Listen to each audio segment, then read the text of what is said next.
రాష్ట్ర వ్యాప్తంగా చర్చ జరుగుతున్నటువంటి ఒక దళిత బాలిక అత్యాచార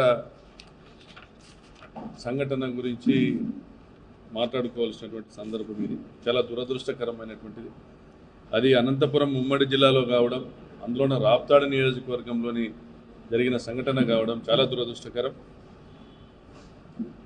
రాప్తాడు నియోజకవర్గంలో అదొక గ్రామం. పరిటాల సునీత సొంత గ్రామం వెంకటాపురానికి కూతవేటు దూరంలో ఉన్న గ్రామం. అక్కడ 40 సంవత్సరాలుగా ప్రజాస్వామ్యం అనేది చూడని గ్రామం అది. 40 సంవత్సరాలుగా తెలుగుదేశం పార్టీకి రిగ్గింగ్ గ్రామం. అక్కడ పరిటాల వారు చెప్పిందే వేదం, వారు చేసిందే శాసనం, అదే చట్టం. అక్కడ అమలయ్యేది కేవలం పరిటాల రాజ్యాంగం. ఏకపక్షంగా పరిటాల కుటుంబానికి మద్దతు తెలిపేటువంటి గ్రామం. ఆ గ్రామంలో సూడో నక్సలైట్లు ఉన్నారు, కిరాయి హత్యలు చేసే వాళ్ళు ఉన్నారు, రౌడీ షీటర్లు ఉన్నారు. వారందరూ కూడా పరిటాల సైన్యం. ఒక దళిత బాలిక, 14 సంవత్సరాల బాలిక, మొన్నటి వరకు జగనన్న ముఖ్యమంత్రిగా ఉన్నంత వరకు కూడా స్కూలుకు వెళ్తున్నటువంటి అమ్మాయి, 8వ తరగతి వరకు చదివిన అమ్మాయి, ఎన్నికల ప్రచారంలో తెలుగుదేశం పార్టీ ప్రచార రథం పై నుంచి కింద పడి చనిపోయినటువంటి ఒక తెలుగుదేశం పార్టీ మద్దతుదారుడి మనవరాలు అమ్మాయి. ఎన్నికలు అయిపోయినాయి, తెలుగుదేశం పార్టీ అధికారంలోకి వచ్చింది, స్థానికంగా పరిటాల సునీత ఎమ్మెల్యే అయినారు. ఆ కుటుంబానికి ఎటువంటి సాయం అందలేదు. కానీ ఎంతో దుర్మార్గంగా ఆ అమ్మాయి గత సంవత్సర కాలం పాటు అత్యాచారానికి గురవుతూ వచ్చింది. ఒక దుర్మార్గుడు ఆ అమ్మాయిని బెదిరించుకుని లోబర్చుకుని వీడియో తీసి, ఈ వీడియోని అందరికీ బహిర్గత పరుస్తానని బెదిరిస్తూ, ఆ వీడియోని ఎవరైతే కొనుగోలు చేశారో వాళ్ళందరూ కూడా ఆ అమ్మాయి దగ్గరికి వెళ్ళి ఆ అమ్మాయిని అనుభవించి బలాత్కరించి, చివరికి ఆ వీడియో తీసిన వాడి తండ్రి కూడా, వాడు బలాత్కరించి మళ్ళీ వాడి తండ్రికి ఆ వీడియో ఇస్తే వాడు కూడా బలాత్కరించి, వరుసగా 14 మంది ఒక సంవత్సరం పాటు ఆ అమ్మాయిని చిత్రవధకు గురి చేసి,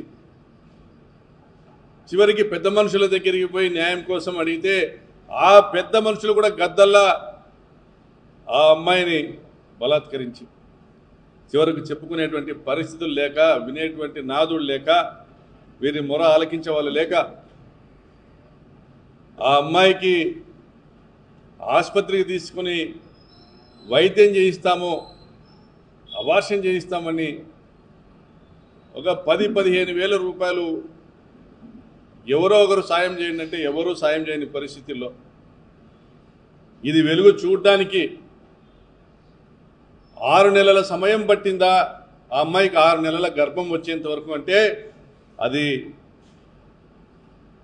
అంబేద్కర్ రాసినటువంటి రాజ్యాంగం అమలవుతున్నటువంటి రాజ్యమా, లేదా చీకటి రాజ్యాంగం అమలవుతున్నటువంటి రెడ్ బుక్ రాజ్యాంగం అమలవుతున్నటువంటి ఒక దుర్మార్గపు ప్రపంచమా? మరి పోలీసు వర్గాల వారికి తెలియదా? ఊరందరికీ తెలుసు, గ్రామంలో పంచాయతీలు జరిగాయి. ఈ విషయము ఊరి పొలిమేర దాటకూడదు, ఆంజనేయ స్వామి గుడి దాటనీయకూడదు అనేటువంటి హుకుం జారీ చేసినటువంటి గ్రామ పెద్దలు చివరికి ఆ నోట ఈ నోట పడి, ఇది మీడియా ద్వారా, సాక్షి మీడియా ద్వారా ఇది బయటి ప్రపంచానికి తెలియడం, ఆ గ్రామంలో కొంతమంది ప్రజాస్వామ్యవాదులు ఇచ్చినటువంటి సమాచారం పోలీసు వర్గాలకు చేరడం, ఎస్పీ గారికి చేరడం, స్వయంగా ఒక దళిత మహిళ అయినటువంటి ఎస్పీ గారు వెంటనే చర్యలు చేపట్టడం, ఈరోజు పరిస్థితి గమనిస్తూ ఉంటే, వాస్తవాలు వెలికిలేకి వస్తూ ఉంటే సభ్య సమాజం సిగ్గుపడే విధంగా. మరి ఇదేనా ఆంధ్రప్రదేశ్ రాష్ట్రంలో మహిళలకు ఉన్నటువంటి రక్షణ? చదువుకోవాల్సినటువంటి బాలికలకు వాళ్ళ పట్ల మనం చూపించాల్సినటువంటి బాధ్యత ఇదేనా? ఒక మహిళా శాసనసభ్యురాలు ఉండి ఒక మహిళా ఎస్పీ గారు ఉన్నటువంటి ఒక జిల్లాలో 14 సంవత్సరాల బాలిక పైన ఇంతటి అగాత్యం జరుగుతూ ఉంటే ఈరోజు చివరిగా మనం సమాజానికి ఇస్తున్నటువంటి సందేశం ఏంటంటే నిష్పక్షపాతంగా వ్యవహరిస్తున్నటువంటి ఆ దళిత మహిళా ఎస్పీ పైన ట్రాన్స్ఫర్ వేటు వేసేదానికి కూడా సిద్ధపడతా ఉన్నటువంటి దుర్మదాంధ రాజ్యమా ఇది? సామాన్యులకు న్యాయము దొరుకునా ఇక్కడ? మరి ఈ గ్రామంలో పోలీసు వారు వెళ్ళి ఇక్కడ ఒక కంప్లైంట్ వచ్చింది, మాకు ఎవరైనా కానీ కంప్లైంట్ ఇస్తే కేసు కడతామంటే ఎవరు కూడా కంప్లైంట్ ఇవ్వడానికి కూడా ముందుకు రాని పరిస్థితి స్వయంగా ఎస్పీ గారు జోక్యం చేసుకునేంత వరకు. మరి ఇంటెలిజెన్స్ వర్గాలు ఏమైనారు? ఆ స్థానికంగా ఉన్నటువంటి ఎస్ఐ, గ్రామ కానిస్టేబుల్ వీళ్ళంతా ఏమైనారు? వాళ్ళకి తెలియకుండానే జరిగిందా? చీమ చిట్టుకుమన్న పరిటాల కుటుంబానికి సమాచారం అందజేసేటువంటి ఆ గ్రామం నుండి పరిటాల కుటుంబానికి సమాచారం లేదా? వారి దగ్గర ఈ పంచాయతీ జరగలేదా? మరి ఏమైనారు నాయకులు? ఈ జిల్లాలో 2 దళిత ఎమ్మెల్యేలు ఉన్నారు, ఎంతమంది దళిత నాయకులు ఉన్నారు. ఒక అభము శుభము తెలియని ఒక ఆడబిడ్డ, మన అందరి ఇళ్లలో కూడా ఆడబిడ్డలు ఉన్నారు. ఆ ఆడబిడ్డకి ఇంత అన్యాయం జరుగుతూ ఉంటే నోరిప్పరేం? నోరు మూగబోయిందా? గొంతు దాటి మాట రావడం లేదా? మరి పెద్ద దొరల రాజ్యాంగంలో మీకున్నటువంటి హక్కులు ఇవేనా? ఈరోజు సమాజం ప్రశ్నిస్తూ ఉంది, నేను కాదు. మరి ఈ సంఘటన పోలీసు వర్గాలకు తెలిసింది, బయటికి ఎక్కడ వస్తుందో అనేసి కొండగుట్టల్లో తీసుకెళ్లి ఈ అమ్మాయిని వాళ్ళ అమ్మను కూడా దాచిపెట్టి ఆ గ్రామానికి సంబంధించినటువంటి ముఖ్య తెలుగుదేశం నాయకుడు మరియు ఆయన సోదరులు, వారి అన్నదమ్ములు పోలీసులు అక్కడికి వెళ్తే పోలీసులపై తిరగబడ్డటువంటి పరిస్థితి. ఈ గ్రామంలో మా కట్టుబాటు, మా ఇష్టం వచ్చినట్లు చేసుకుంటాం, మీరెవరని పోలీసులపై తిరగబడేటువంటి పరిస్థితి. పోనీ ఈ దుర్మదాంధులందరినీ కూడా, ఈ కీచకులందరినీ కూడా పట్టకొచ్చి స్టేషన్లో పెట్టినారు, వాళ్ళపైన కేసు కడతన్నారన్నారు. వాళ్ళ మీద వేటు పడిందా? లేదా వాళ్ళకు కుర్చీలు వేసి కాఫీలు టీలు దాపి సకల మర్యాదలతో వాళ్ళని జ్యుడిషియల్ కస్టడీకి పంపుతున్నారా? మరి ఇటువంటి దుర్మార్గుల్ని నడి బజార్లో చెప్పులతో ఈడ్చి కొట్టుకుంటూ వెళ్తే గానీ కదా ఈ రాష్ట్రంలో మహిళలకు ఒక భరోసా కల్పించేది. చంద్రబాబు నాయుడు గారు లా అండ్ ఆర్డర్ మీరే చూస్తా ఉన్నారు. మరి ఇటువంటి కీచకులను ఆ గ్రామములో ఇల్లు ముందర తిప్పి వాళ్ళని చెప్పులతో కొట్టి చెప్పుల దండలేసి ఆ మండలంలో కానీ, ఈ నియోజకవర్గంలో కానీ, ఈ జిల్లాలో కానీ, ఈ రాష్ట్రంలో కానీ ఒక మహిళను అన్యాయం చేస్తే ఎటువంటి ఫలితం అనుభవించాల్సిందో ఉంటుందో అనేసి ఈరోజు సమాజానికి తెలియజెప్పాల్సిన బాధ్యత ఉందా లేదా నేను ప్రశ్నిస్తా ఉన్నా. మరి ఎందుకు ఇటువంటి సంఘటనలు ఈ రాప్తాడు నియోజకవర్గంలో 2019-24 మధ్య జరగలే?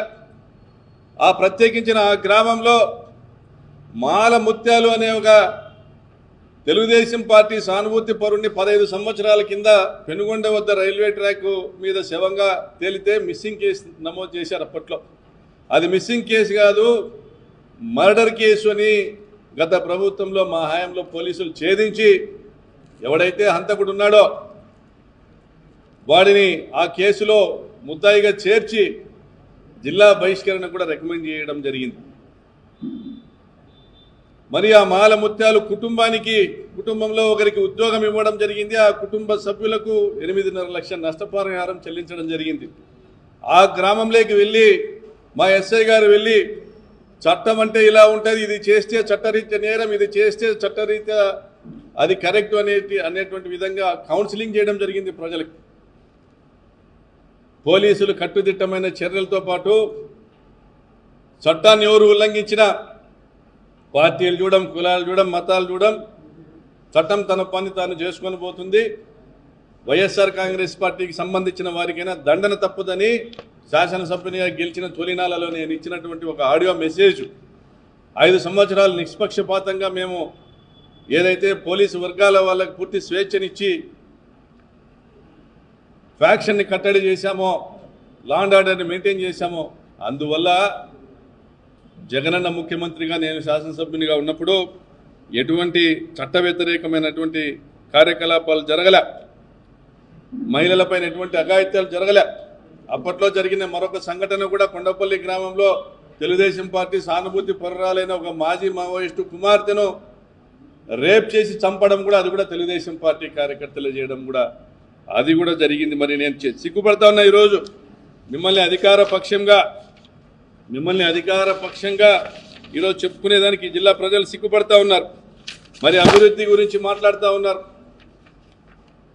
ఆ ప్రాంతంలో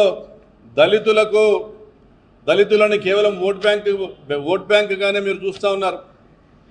వారిని అమాయకంగా ఉంచడం, వారికి చదువు లేకుండా చేయడము, వారిని విజ్ఞానవంతులు కాకోకుండా చూడటము, కేవలం ఎన్నికలప్పుడు వాళ్లకు తాయిలాలు ఇచ్చి ఓట్లు వేయించుకోవడము, మీరు అధికారం అనుభవించడము, అందలాలు దక్కించుకోవడము, వందల వేల కోట్ల రూపాయలకు మీరు ఎగబాకడం, ఇదే మీ లక్ష్యంగా కనపడతా ఉంది.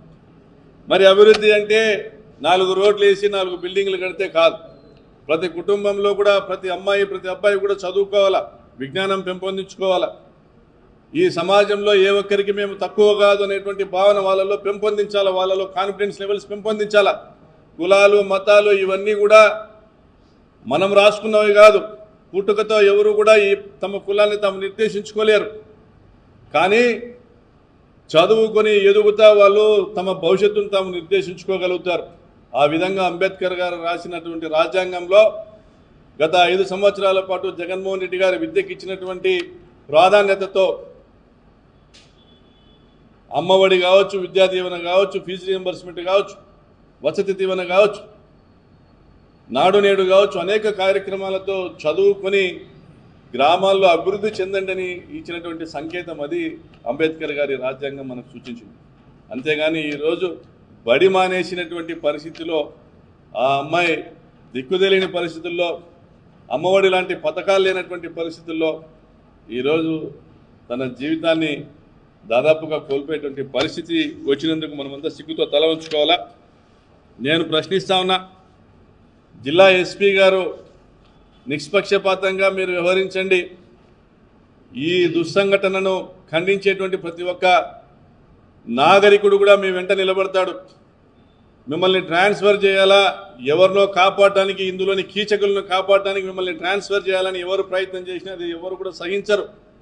మరి సుధాకర్ యాదవ్ అనేటువంటి ఎస్ఐ ఉన్నటువంటి ఆ మండలంలో ప్రతి గ్రామానికి ఒక కానిస్టేబుల్ని ఉంచేటువంటి పోలీస్ యంత్రాంగం ఉన్నటువంటి పరిస్థితుల్లో మరి ఇది పోలీసుల వరకు రాలేదా, లేదా పోలీసులకు ఎవరి ఒత్తిడి వల్ల దీన్ని అణచేశారో, వెలుగులోకి రాకుండా చూశారనేది కూడా ప్రజలందరూ గమనించాలా. పోలీసు వారి యాక్షన్ ద్వారా తాము నిష్పక్షపాతంగా ఉన్నాము, ఆ దళిత కుటుంబానికి అండగా ఉన్నామనేది తెలియజేయాలని కోరుకుంటూ, ఇటువంటి సంఘటనలో కేసులు విచారణకు రావడము, విచారణ ద్వారా బాధితులకు న్యాయం జరగడం అనేది ఆలస్యమవుతుంది. అందులోనే ఈ సంఘటనలో మాకైతే ఎటువంటి నమ్మకము కూడా లేదు. ఈ కేసు విచారణకు వచ్చి శిక్ష పడుతుందన్నటువంటి ఎటువంటి నమ్మకము లేదు. కాబట్టి ఎస్పీ గారు మీరే శిక్షించాలి, ఇందులోని ప్రధానమైనటువంటి కారకులైన వాళ్ళని మీరే శిక్షించాలని కోరుకుంటూ సెలవు తీసుకుంటున్నాం.